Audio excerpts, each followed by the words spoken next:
Tonight, citing his anti-China stance, the Chinese government bans former Senate Majority Leader Francis Tolentino from entering mainland China, Hong Kong, and Macau. Tolentino's reaction to China's sanction, it's a badge of honor.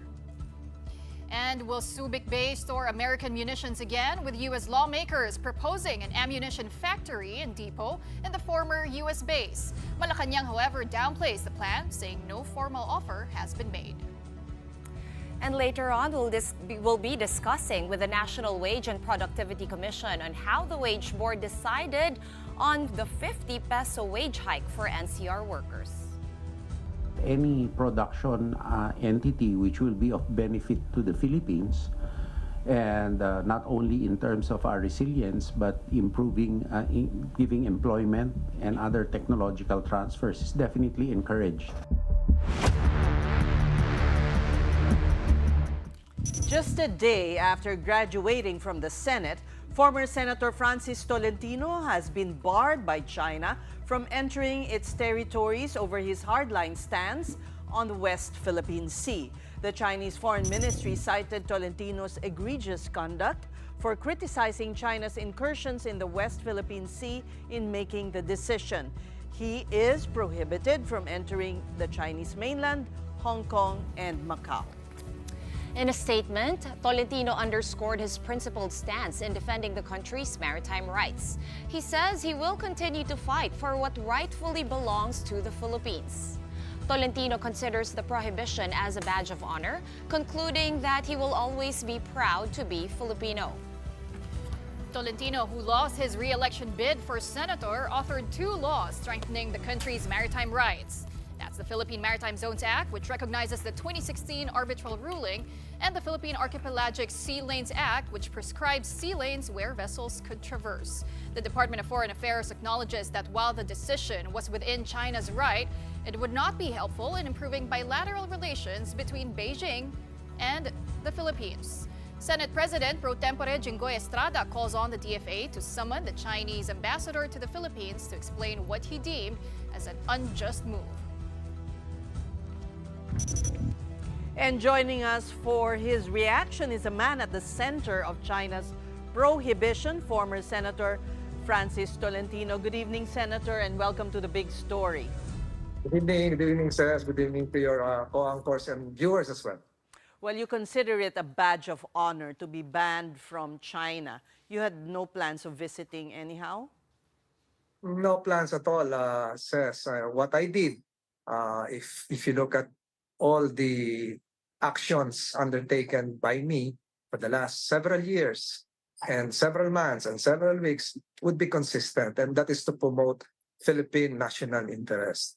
So I did nothing wrong. What I did was for the Filipino people, and if a sanction was made just today, as I have said, it's a badge of honor which I will carry, because what I did was for the interests of the Filipino people. How did China convey its decision to you? I got a copy of the Ministry of Foreign Affairs decision. It's a 1-page statement through some sources and through social media and news reports from Bloomberg, South China Morning Post, among others. So it's clear that they really wanted to have this out and to show their stand amidst their own internal challenges. So they did not convey this to you formally through a letter, notice? No. I don't expect any formal letter. As a private citizen, I reiterate, I consider it as a badge of honor. But this is unprecedented. It's the first time that China has banned a Philippine official. Correct. Waited until I guess the day that you were no longer senator. Yes, I'm not privy to their decision-making process, but as I have said, so be it. Again, as a private citizen, I will continue to fight for what is right and for the West Philippine Sea and for the interests of our countrymen. Senator Jinggoy Estrada has suggested that the Senate summon, or the government summon, the the Chinese ambassador to the Philippines. What do you think of his call? It's his personal decision. I have nothing to do with that. In fact, I relayed in one interview a while ago that if the DFA would be lifting a finger, this should not be the priority. We have other problems. We have OFWs hurt in Israel. We have other OFWs in the Middle East needing government assistance. Unahin na sila. Huwag po ako. What would you consider the implication of this action by China on the relations with the Philippines? Again, this is evolving. This is a developing story. This is a first. I think the administration should still forge ahead with stronger diplomatic ties with China as a trading partner, and at the same time strengthen whatever ties we have with other countries. I have advocated multilateral exercises 3 years ago. It's being done. So I think the government is doing what is best for our national interests. If we look back at your last actions as senator when you investigated a supposed interference of China in the elections and of their your allegations of supposed troll farms being funded by China.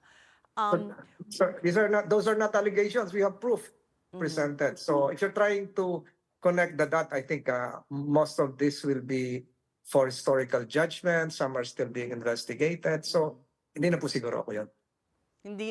You don't regret because I don't regret anything na nagawa ko investigation. kasi yung ginawa ko para sa Pilipinas.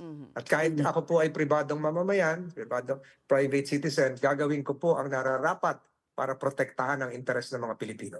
Pero there have been observations that you didn't really present adequate proof of your allegations against China. I'm nothing against those who made those observations. I presented the check. Wag natin debate ito. Ito na yung huling salita nila, sanctions. Alright. Kung hindi siguro sila nasaktan, walang sanction. Senator, how would the new senators balance, this is a tough balancing act, being tough on China because of its incursions into our borders, and also maintain friendly bilateral relations with the superpower? Paano po ang pagbalanse? Hindi po siguro ako yung makasagot. Mas maganda sila yung sagutin. Pero kung gusto nilang makatulong ako as an international lawyer, crafting laws that would aid any committee, sana po ituloy nila yung Special Maritime Zones Committee. So history will judge whether the things we did before these sanctions were correct. And I think we're correct. The Filipinos should be respected with dignity by other countries, no matter how big or small. What do we expect now from private citizen Francis Tolentino? I will now continue to teach international law, and part of the outline perhaps would include teachings on the West Philippine Sea and how the arbitral ruling intersects with the laws crafted by Senator Tolentino, and how it will affect future generations, especially as we tap energy resources within those areas. We thank you for your time, Thank you. former Senator Francis Thank you. Tolentino. Thank you. Meantime, there's no formal proposal from the United States on a push by its legislators to put up a factory and storage depot of arms and munitions in the former U.S. military base in Subic. But if ever this will come into fruition, the Philippines Defense Department says it welcomes it. Brian Castillo with the report. A U.S. ammunition factory and storage facility in Subic Bay, Zambales, Defense Secretary Gibo Teodoro says he's open to the idea. This came up after a report that the U.S. House Appropriations Committee ordered their state and defense departments to study the possibility of putting up such a facility in the Philippines. The U.S. Congress noted the lack of forward-stage ammunition manufacturing which produces arms and bullets in critical areas, where there's a high possibility of conflicts erupting, particularly in the Indo-Pacific, where the Philippines is located. For Secretary Teodoro, this will not only help the country's defense posture, but also the economy. Well, any production dito na makakatulong sa technological transfer, empleo, revenue, dito nga gagawin is welcome. At lalo-lalo na pag meron tayong sustainability portion na magagamit natin ang produkto. Teodoro, however, clarified that he has yet to receive the formal proposal from Washington.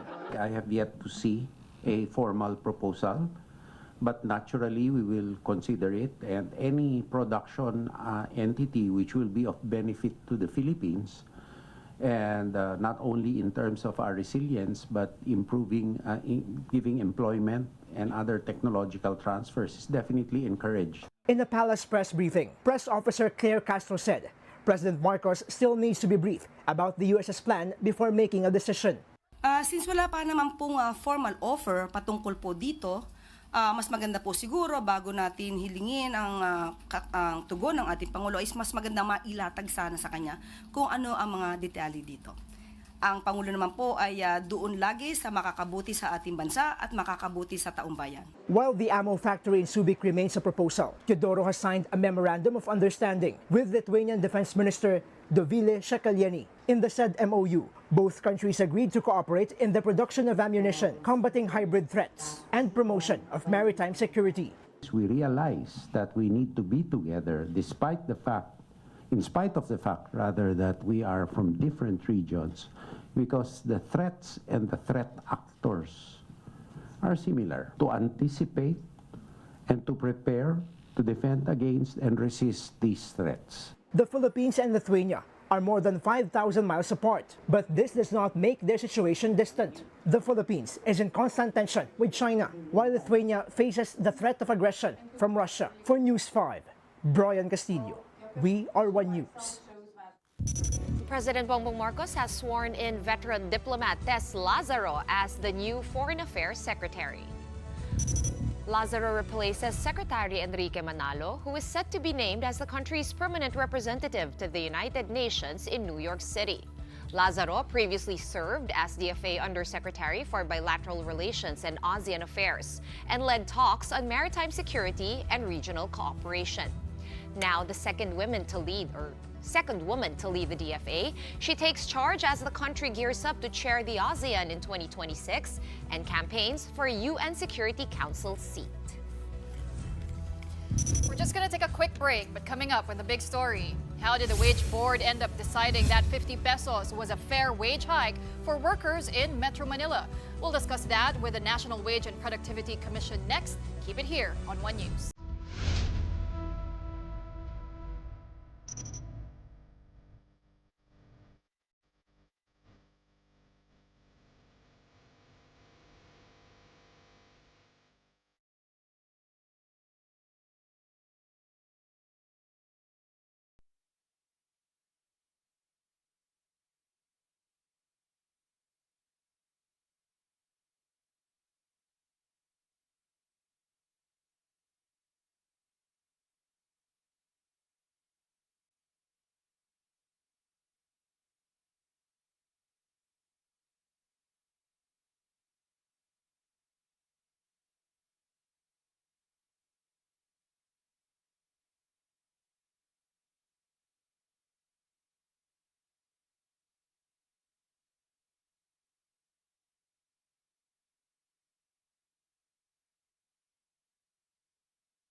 Welcome back. Thank you for staying with us here on The Big Story. Malacanang said President Bongbong Marcos is studying if a legislated wage hike would result in layoffs. According to Palace Press Officer Yusek Claire Castro, the president is carefully considering whether this pay increase can be given by small businessmen. Yesterday, the NCR Wage Board announced minimum wage earners will get a 50 peso hike in their daily wage effective July 18. Also yesterday, on the first day of the 20th Congress, most of the bills filed pushed for a legislated wage hike. Pag-aaralan ito kung kakayanin ba talaga. Kasi kung magdudulot naman ito ng layoff dahil hindi kakayanin ng karamihang maliliit na mga negosyante, mas marami pong mahihirapang mga manggagawa dahil baka mawalan sila ng trabaho. Kaya po ito lahat ng ito ay pag-aaralan para sa ikabubuti po ng lahat. Meanwhile, the Employers Confederation of the Philippines said they support the 50 peso minimum wage hike implemented in Metro Manila because it followed due process. They are confident the regional wage boards will decide against job losses or inflation. In fact, ECOP noted that if they factored in all other remuneration that increased along with the last year's wage hike, which is 35 pesos, as well as the newest one due this July, it would result in the highest daily wage ever implemented in the region, even higher than the 100 peso legislated wage hike approved by the Senate. However, ECOP is concerned that not much attention is being given to the sectors which are actually in dire need of a pay raise, more than minimum wage earners do. Ang cost yan, hindi lang naman yung 50 ngayon, hindi lang naman 50 yan eh. Meron plus 30% yan sa mga employers. Dahil tataas sa SSS mo, tataas yung PhilHealth, tataas yung ibang contribution mo sa bonus, sa overtime. Taon-taon, binibigyan natin yung, ina-address natin yung formal sector, yung minimum wage earner. 10% lang ang 52 million yan. 5 million out of every ina-address natin, sinasabi natin manggagawa. Hindi yan ang manggagawa na talagang dapat i-address. Nasa manggagawa.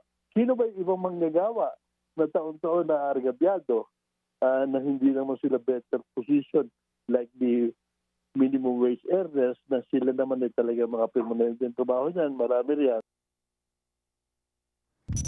And given all the back and forth on the wage hike, why 50 pesos and not more or less? Let's get the answer straight from the source. Joining us now is National Wages and Productivity Commission Executive Director Maria Criselda C. Welcome to The Big Story, ma'am. Good evening and thank you for having me. Well, first of all, how did you zero in on the number 50? Ano pong mga economic indicators ang ginamit ninyo to determine the amount?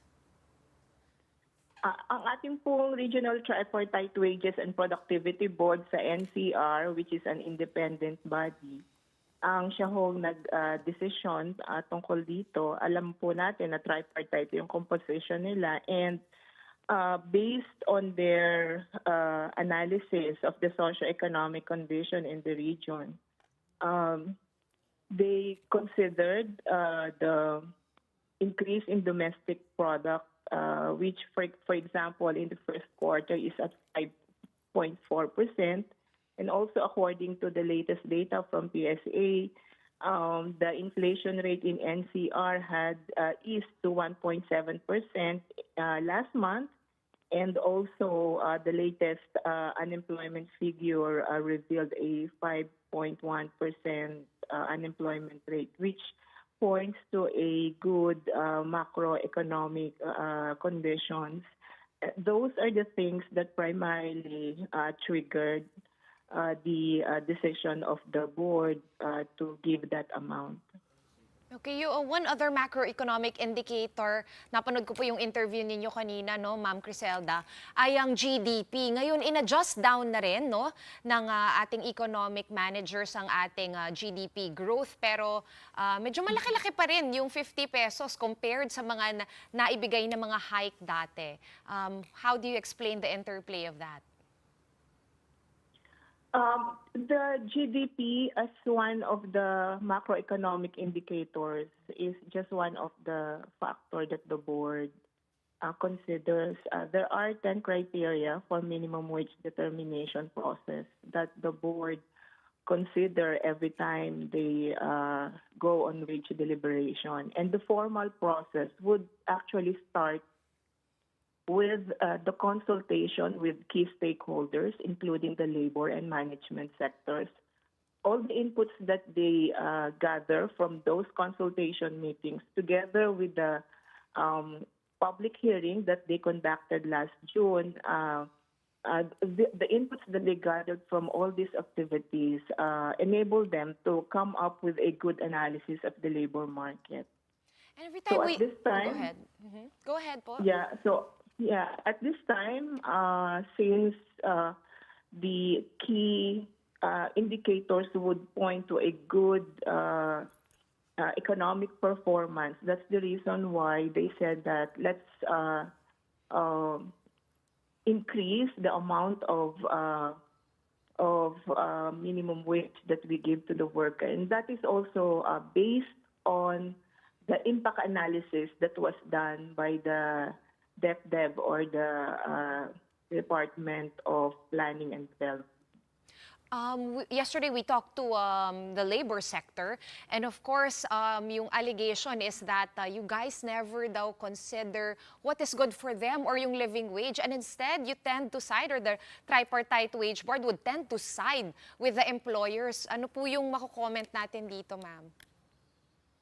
We respect po the sentiment of our stakeholder coming from the labor union, but as I mentioned earlier, it's not just the basic needs of workers and their families that we have to consider in the wage determination process. It has to be balanced with the employer's capacity to pay and, of course, the overall development objective of our government to improve the economic condition of the country.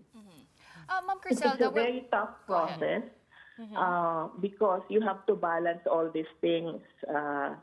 And the regional board also is very careful in terms of identifying the amount because in reality, it is not only the minimum wage earners that would benefit from this. Also, by way of correcting the wage distortion, those wage earners earning above the minimum also tend to indirectly benefit from this, and that's an increase in the labor cost on the part of the management. Well, Ma'am Criselda, there are also concerns that workers have seemingly lost their bargaining power. Do you agree, ma'am, na yung bargaining power nga nila isn't as strong or weighty right now? And what steps is the Commission taking to ensure that workers are empowered when it comes to negotiating fair compensation po? In terms of the workers having a bargaining power at the firm level, the statistics would tell us that indeed, based on the administrative record of the Department of Labor and Employment, the number of unions are declining. But in terms of representation to the board, there is an equal number of representatives from the labor sector and the management sector. It is set in the law, and the commission and the boards follow those provisions in the law.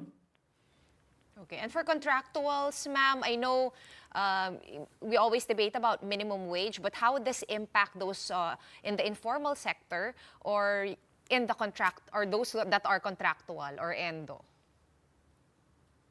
Yeah, yun pong ating minimum wage actually serve as an anchor for the workers in the informal sector. That is the reason why also the the board is very careful in terms of setting the minimum wage.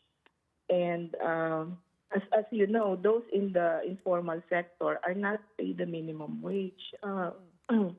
And our intention, the reason why we have to be very careful is that we want, as part of the strategy to develop the economy, is to also formalize most of the industry. Yeah, that's one of the considerations that we have. So we wish that the increases being given do not result in informalization of most of the establishments in the country, considering that almost 99% of the establishments are considered as micro, small, and medium enterprises. Well, ma'am, former Finance USEC Shelo Magno also did point out that there's data showing that productivity is really increasing in the Philippines, but the increase in pay doesn't match that. How does the Commission reconcile the gap between the increasing productivity but wages aren't increasing? I have to mention that the productivity growth last year was at 3%. And the projected productivity increase for this year by DepDev is at 2.7%. And yet, the increase in minimum wage last year is more than 5%. It's in fact 6%. And for this year, the increase in the minimum wage represents 7 to 8% of the increase in the salary of our workers. And I guess, how do we ask this, no? Yung mga workers siguro and the employers, how do you come to the table? I'm actually curious about the process. Do you call them to a forum, ganun ba, in a conference room, or do you write out letters? Paano po yung proseso nito? Yeah, as I mentioned po kanina, nagsisimula po ito sa ating wage determination process sa pag-iimbita sa mga targeted stakeholders natin, and they conduct consultations. For example, in the National Capital Region, for the 2025 round of the wage determination process, they conducted consultation with the worker sector on May 22, and then another round of consultation with the employer sector naman on May 28. And then yung mga inputs po na nag-gather nila doon, together po with the inputs that they gathered during the formal public hearing. Dito po sa public hearing, kahit sino po ay pwedeng umattend nitong public hearing na to, especially po yung sa tingin nila they have a stake in the issue of minimum wage.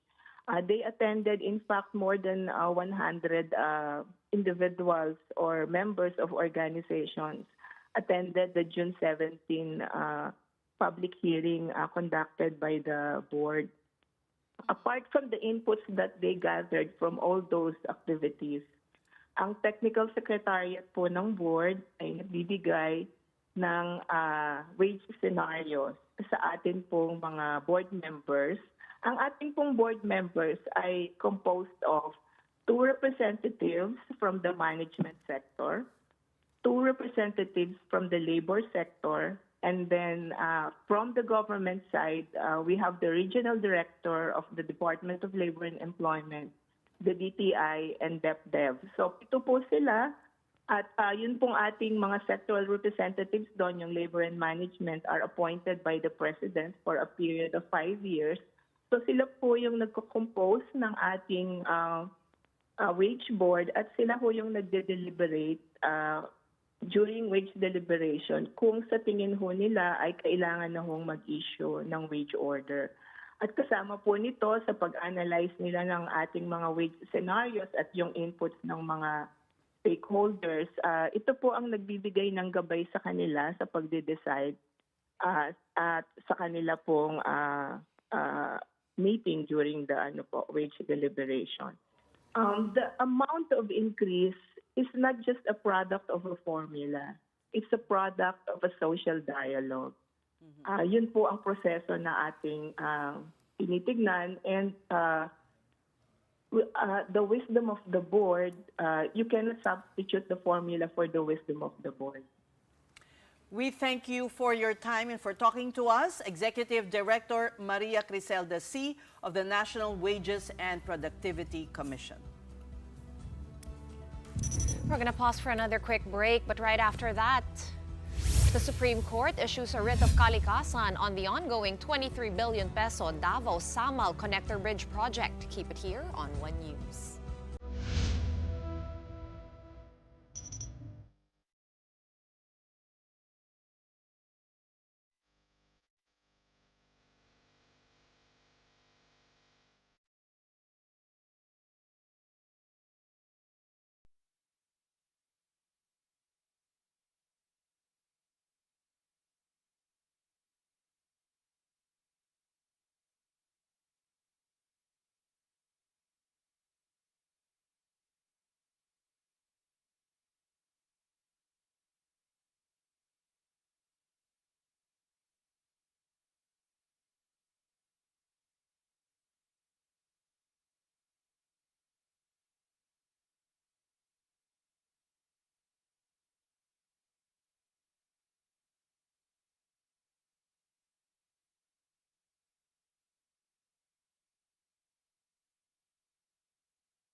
Welcome back. You're still watching The Big Story here on One News.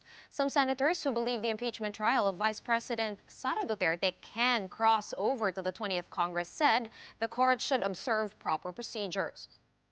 For one, newly elected senators of the 20th Congress should already take their oath as senator judges. When asked for the basis of this Congress's jurisdiction, the deputy minority leader holds onto jurisprudence.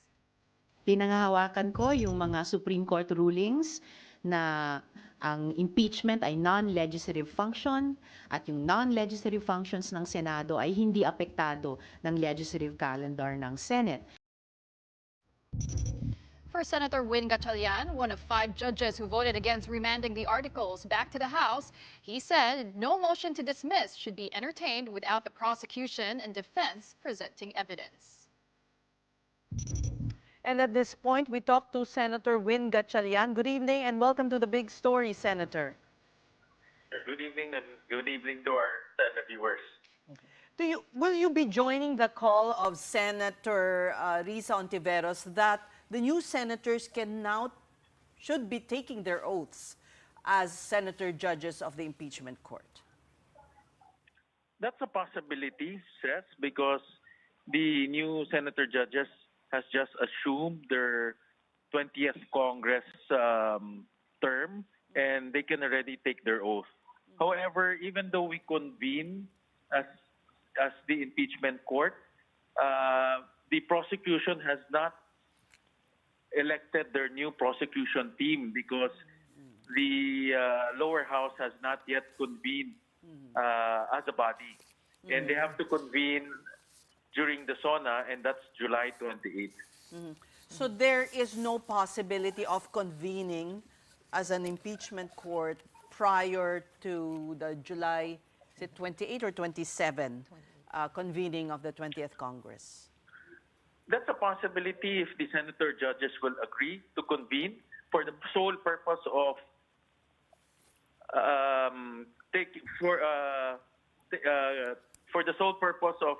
giving their oath to the new senator judges.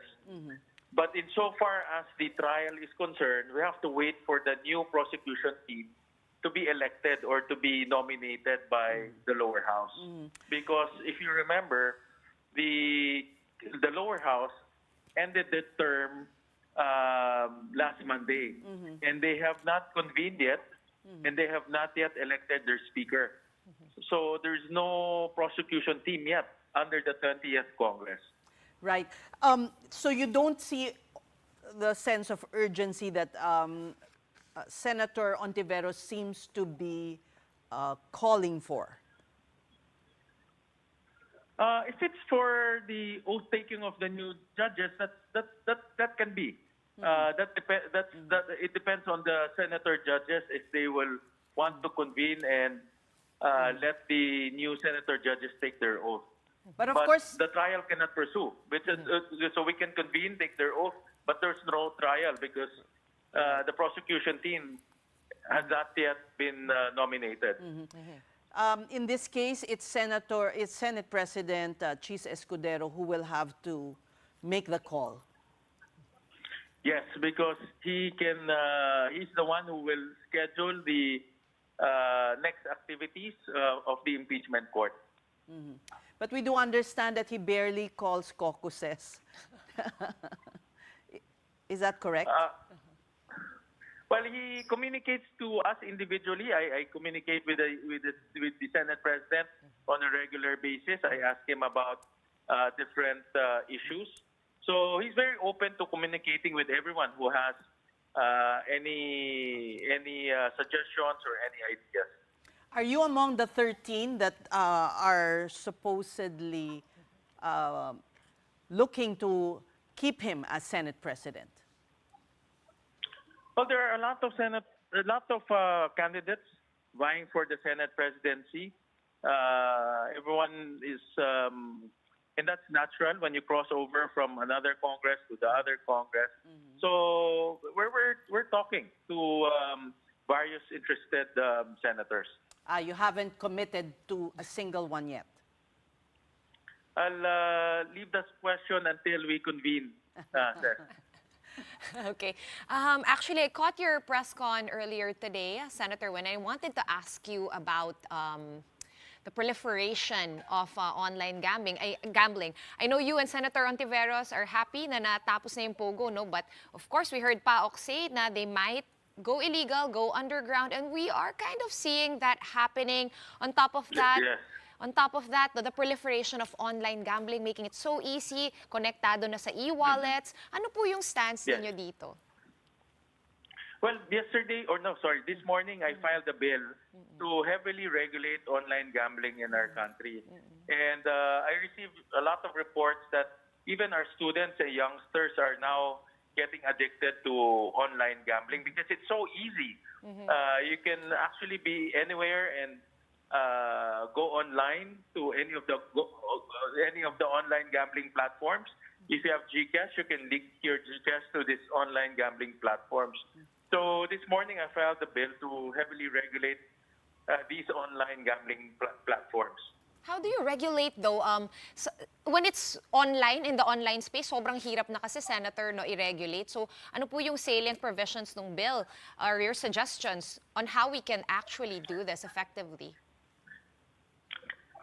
Some of the salient features of the bill is we are going to raise the age from 18 years old to 21 years old. We're also increasing the minimum bet. There's no minimum bet right now.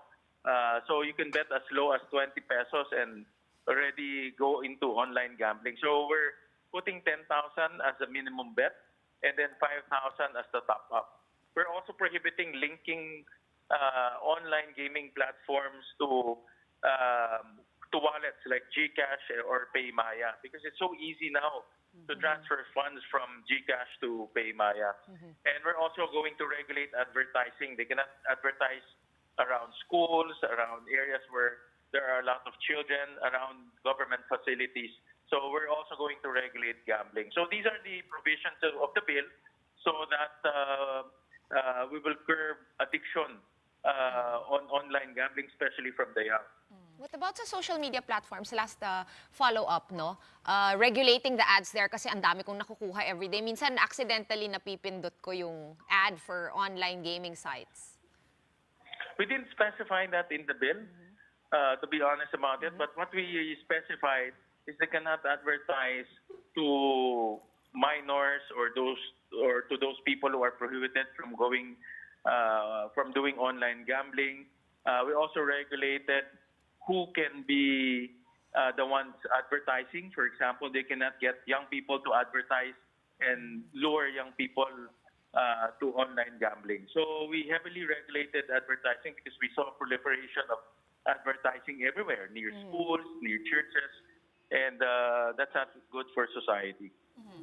Senator, well, your bill does include penalties also for the regulatory agency. Is this PAGCOR, Senator?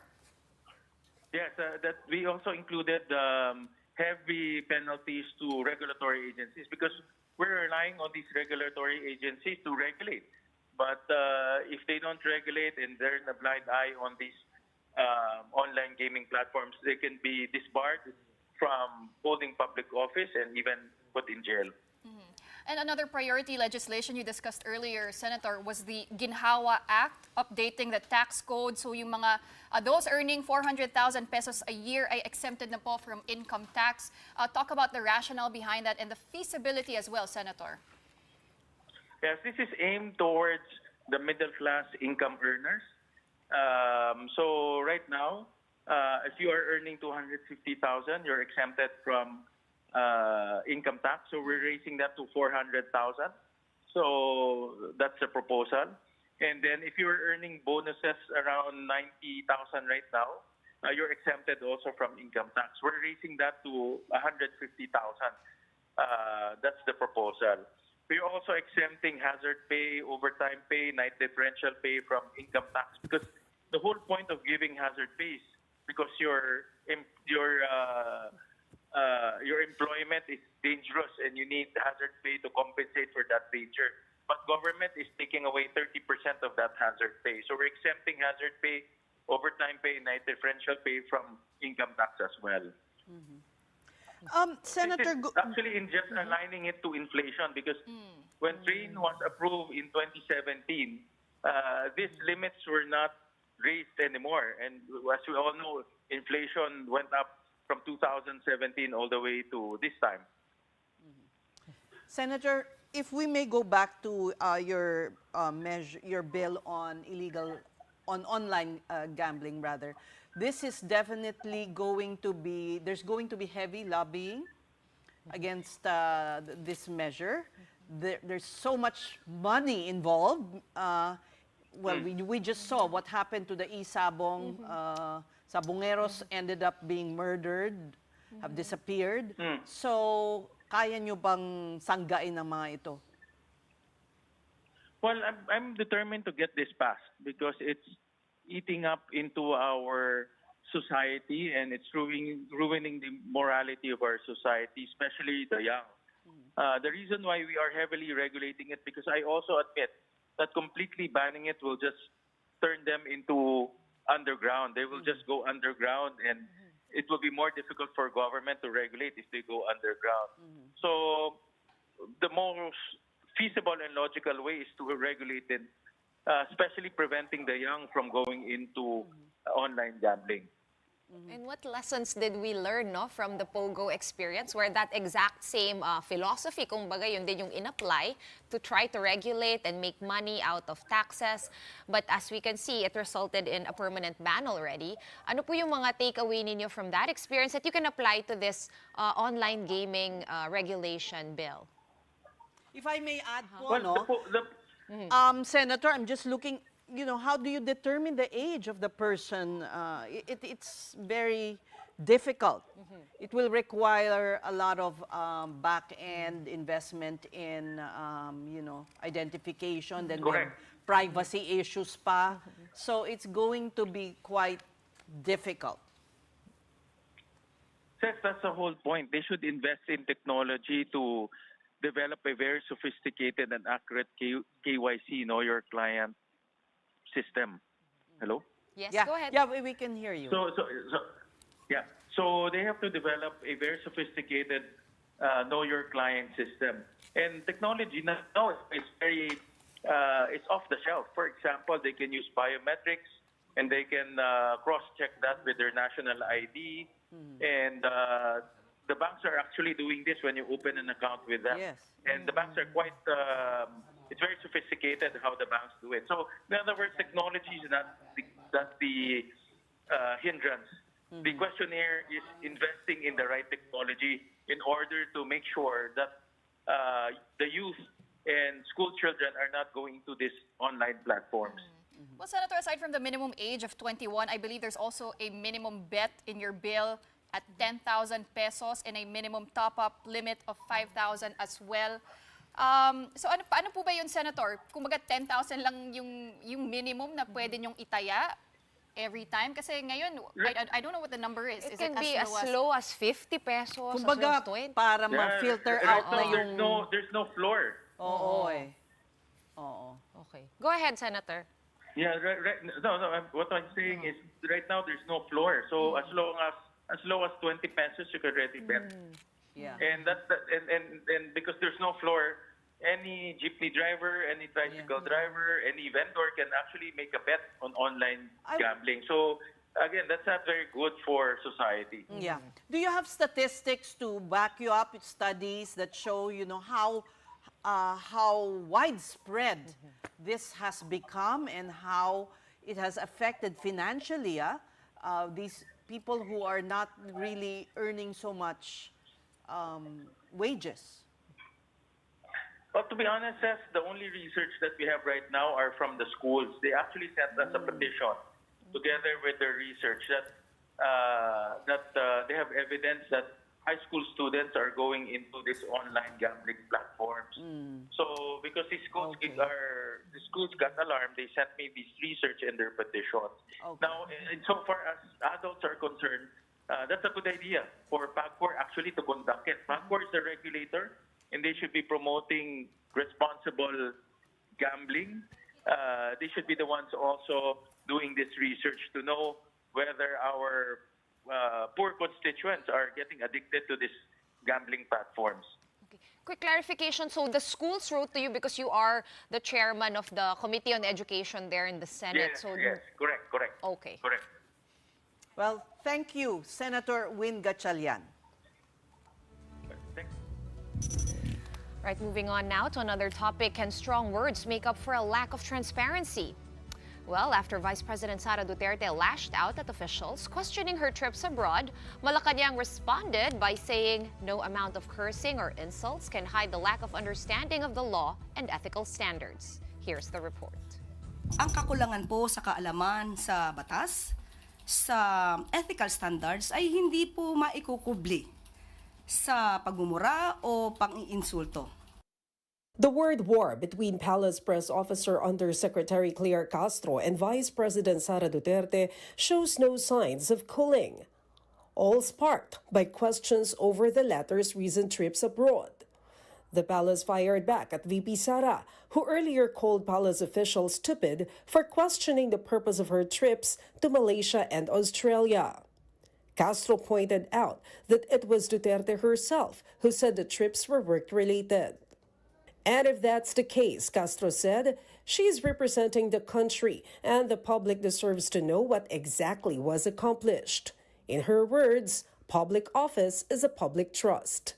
So if there's nothing to show for it, she said, maybe no work was done at all. The palace official did not stop there. She also drew a comparison to President Marcos. Ang Pangulo, focus sa trabaho. Kapag po siya man ay umaalis ng bansa, may dalang magandang balita. May magandang naging relasyon sa iba't ibang leaders. Isa dito ay ang pagsagip sa buhay ni Mary Jane Veloso dahil sa magandang relasyon sa Indonesia. Ang pagpapauwi, ang pagpapabalik ng dating mamabatas na si Arnold Forteves. Pati na po ang mabilis na pagbabalik kay Alice Goo. At sa Japan, inaangat ang turismo ng Pilipinas. According to Castro, these are the kinds of outcomes that should be reported if, quote, real work was done. The vice president has traveled twice to The Hague this year to visit her father, former President Rodrigo Duterte, who has been detained in the Netherlands since March. She also attended gatherings with overseas Filipino workers in Hong Kong, Qatar, Malaysia, and Australia. VP Sara had earlier denied claims of using taxpayers' money for her travels, saying she paid for her own airfare and accommodations. For News 5, Maricel Halili, We Are One News. Now, on another issue, Malacanang said there are no talks yet on the possibility of the Philippines returning to the International Criminal Court. This is in response to the Octa Research Survey, which showed 57% of Filipinos supporting the return of the Philippines to ICC membership. But Palace also said President Bongbong Marcos is aware of the public sentiment and is looking into it.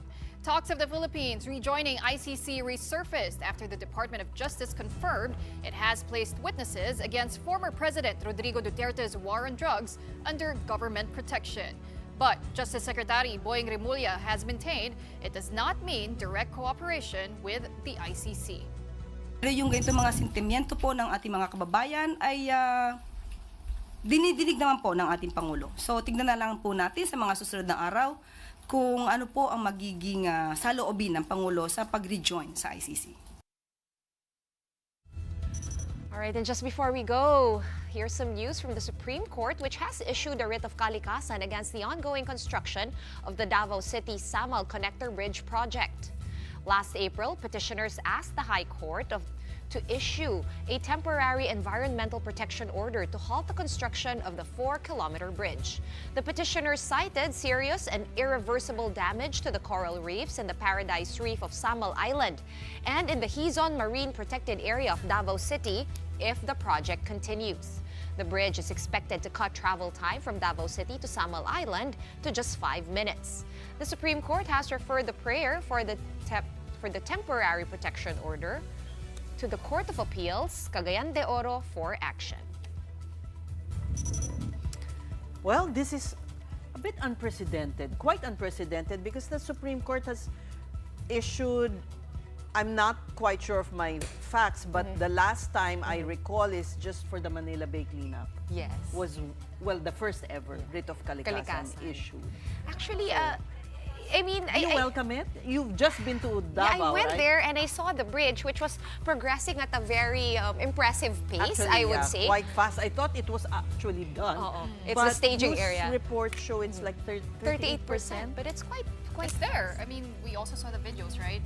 You can Yeah. already see the bridge. they're already connecting, and I was asking pa the boatman, Kuya, paano na kung dumikit na sila? Saan tayo dadaan? And he said, Ma'am, pag dumikit na sila, wala na yung staging area, makakadaan na tayo sa ilalim. But you're mentioning the corals in Samal. Yes, didn't you snorkel? They're beautiful, and it would be a pity if they'd be damaged. Maybe there can be alternatives, like farther away into the sea. I don't know. Yun nga, Pero at this point, anong mangyayari? No? And 38% na siya. Nandun na yung staging area. Hindi ganun kadali to just move that. Pero the writ of Kalikasan naman will also allow the court to examine how extensive, if they say there's not really much damage, how it could be prevented. There could be all these measures. So Hirap mag-weigh in sa welcome issue. news. And it's a 23 billion peso project, right? So money has already been spent. Funded by China. Yes. Oh, yes. So China loan. But yeah, it's good to be able to examine, re-examine the project before it continues. Actually, yun lang naman yun di ba? It's a temporary environmental protection order. Right, yung Manila Bay, it really drastically reduced the amount of coliform in the sea, in the bay, because of the writ of Kalikasan. Yeah. Maybe we can discuss that topic more this week. We can invite someone to talk about that. But for tonight, that's it for the big story. Thank you so much for watching. We are One News, all sides, all the time. We're back tomorrow at 7:30 p.m. We'll see you then. Have a good night, everyone. Well, it's gonna be a good night because coming up next, as per usual, we have play-by-play with Andre Felix and Denise Tan for tonight. What's up, guys? So, got tennis on your mind? Ano po si Denise, na-inspire kay Alex. Kay Alex Ayala. Big day for her. Denise, you look very glam tonight. Hindi ko muna papansinin si Andre. Kailan mo ba ako pinansin? You've never complimented na Thank you, Miss Cess. Huwag mo ka mag-thank you. Bakit? Kailangan pareho. Na-compliment ako eh. Hindi pwedeng ikaw lang. Okay, yun ako. Napaka-competitive pala nitong si Andre. Oh, you look good, Sige, you look maganda good. yung haircut mo, Andre. Bigay mo na kay pa to eh. Denise. Ha? Bigay mo na kay Denise Okay, tonight. okay. Fine, you Oo look nga glam. naman. Ikaw talaga. Ganito na lang, Dre. Meron pa namang Wednesday, Thursday, and Friday para makabawi ka sa glam. Sige, magbabarong ako bukas. Magbo-bow tie ako sa Webes. Tapos sa Biyernes, quote Si and Pawi tie. na naman yung Oh, unahan sige, maghanda go doon. panindigan mo yan, ha? Panindigan mo. Panindigan Joke mo. lang, di ba pwede magbiro? Kayo Yan na naman, daw, no? WebS, Pao. Yeah, oh. At saka yung bow tie na ano, bow tie ba sabi mo? Yes, boss. Yung maganda, yung tinatali mismo, yung hindi kinakabit lang. Yung kiniklip lang. Wala. Ayoko na. Meron. Pero alam ko yung sinasabi mo. Meron ako na kiniklip, meron din ako yung dinatali. Ayan! Talo mo si Dep- Jeff Bezos. Oh, yes, ano? His He wedding. got so much hate for his... Sino? Yung mga, yung mga Italian na mga gumagawa ng suit, sobra siyang nabash. Oo nga eh. Sisave ko na lang yun for the wedding. Andre, for your wedding, Yes. ha? Oh. Please. Yung, taga lang yung FD namin, sabi niya, wag muna, stretch pa, stretch. Si Oti na stress sa inyo. Si Odi, babe. Oo. Hindi, pero nagsimula to lahat dahil sa glam look Yes. ni Denise na parang mahabang tennis skirt yung suot niya. Bukas, no, yung Wimbledon, tama ba? Yes, when is Alex's match? Alex, first match ni Alex. Oo. When nga? Yes. Tomorrow. Tomorrow. Si Barbara Krejcikova. Siya yung defending Wimbledon women's champion, ranked number 17. Medyo mabigat. Talagang baptism of fire yan para kay Alex. But of course, we're rooting for her all the way. And if she beats Krejcikova, talagang it will, Leapfrog na naman ang ranking. Meron akong tanong, guys. So, Oh. yung lagi kasi siya natatapat sa sobrang bigati na tennis player. Paano nangyayari Oo yun? nga. Paano yun? Nagkakataon. Sadya ba? It's Or- what you call, it's what you call luck of the draw. Kasi as you keep on progressing, of course, you keep on facing the higher seeds. And dito, nagkataon lang dahil hindi naman kataasan yung rank niya. Although, nag-improve siya, pero here in Wimbledon, it's her first. So, nagkataon, nakatapat niya yung defending champion. Imagine, But you never know. You never know. Yes. She might pull off an Proven upset, herself right? again and again. Again. Yes. Okay na? Pwede na, guys? Okay na daw. Pwede na daw. na. Oh, thumbs up. Looking forward to your glam look On Thursday, on bow tie. Thursday. Hindi na? Bukas barong, ha? Ha? Bahala na. Ira mo Ay, nako, chicken! Ha? Yung chicken, ano na naman siya, magkikape na naman siya. Sige. Promise tomorrow. Tingnan natin. Palaban tayo. But thank you once again, ladies of the big story. Always entertaining to do the handshake and of course our banter, chikahan portion with the primetime newscast, frontline tuloy, primetime newscast of One News. The big story with Cez, with Sean, and with Pauline. Okay. From the primetime newscast, the flagship newscast, let's go to the sports newscast of One News. Because on our show, we have a packed one for you on a Tuesday. Filipino-American NBA star and Gilas Filipino standout, Jordan Clarkson. Denise, I have to be biased. I'm happy about this because he's taking his talents to New York, to the big